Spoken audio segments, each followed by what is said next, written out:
Education, Mr. Bhaskar Pant. A very good morning to you. Thank you so much for joining us. Good morning.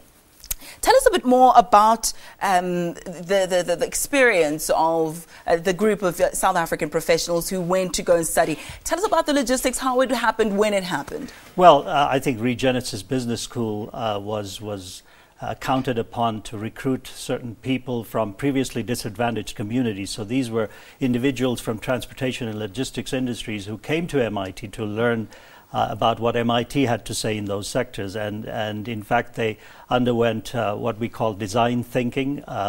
They underwent training in operations and what we call mega cities, where urbanization around the world and the challenges it poses, particularly to supply chains, logistics, that sort of thing.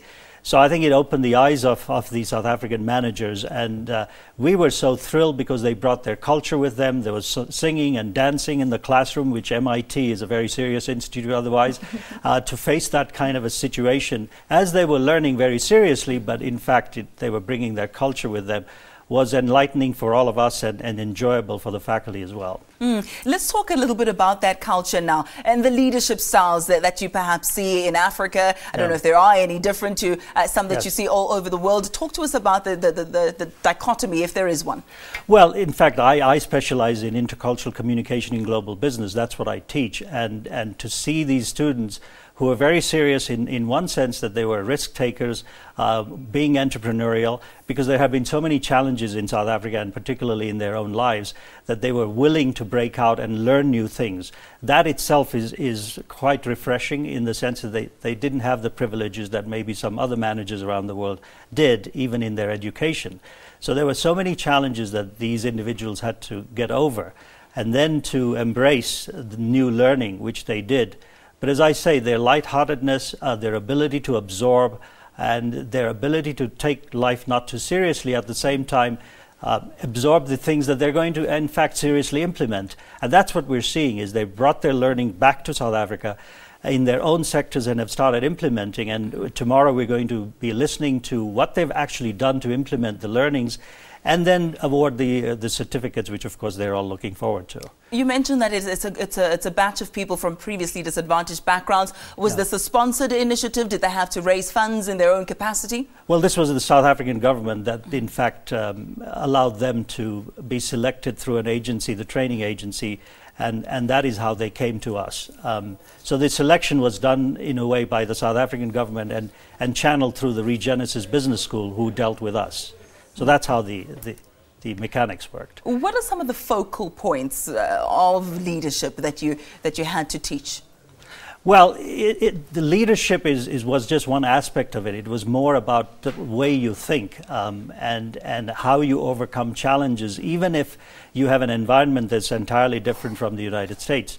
The fact is that you could do some kind of thinking that allows you to overcome obstacles and to think in a very different way. And that's what technology-enabled solutions are, what the MIT is known for. And these were shared with these individuals, that you don't have to be technical to think in an analytical way and to be able to solve your problems. And then, of course, they were also exposed to some of the research that our faculty have done around the world, cities across the world, and that Johannesburg, etc., would also find the same kinds of challenges in many ways. Of densification of populations and urbanization that is rapid, and the challenges it poses. So I think it was a wide-ranging kind of discussions that they were engaged with different kinds of faculty.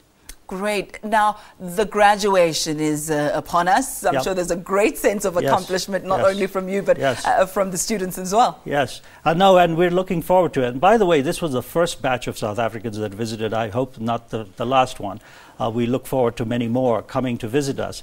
But the fact that they felt so privileged having visited us, and now that they're back and to be graduating, and with a certificate which has an MIT seal on it, it's a sense of pride. We feel very humbled that we are able to reach different corners of the world, and particularly Africa, where I should just share with you that I was born in Zambia in Southern Africa myself. So for me, there's a personal aspect to it as well, to see students from Africa come to MIT, a venerable institution that it is, but to see people come from here and be able to return and implement some of those modern methods in their environments is certainly very gratifying. We've come to the end of this particular discussion. I'm not too sure whether or not you'd have any contact details for anybody who's interested. Perhaps they should speak to a specific department in South Africa. Would you be able to give us those details? Yes, of course. Yeah. Regenesys Business School is the one that possibly they need to connect with if they need more information on the program. All right, Regenesys Business School. So perhaps look that up, Google that, and see whether or not there's an opportunity for you. I think it's all in the implementation of what they have learned. That's we correct. Eagerly await to That's see correct. them implement what they have acquired in terms of skills. So that was Executive Director of Massachusetts Institute of Technology in the Professional Education Department, Mr. Bhaskar Pant.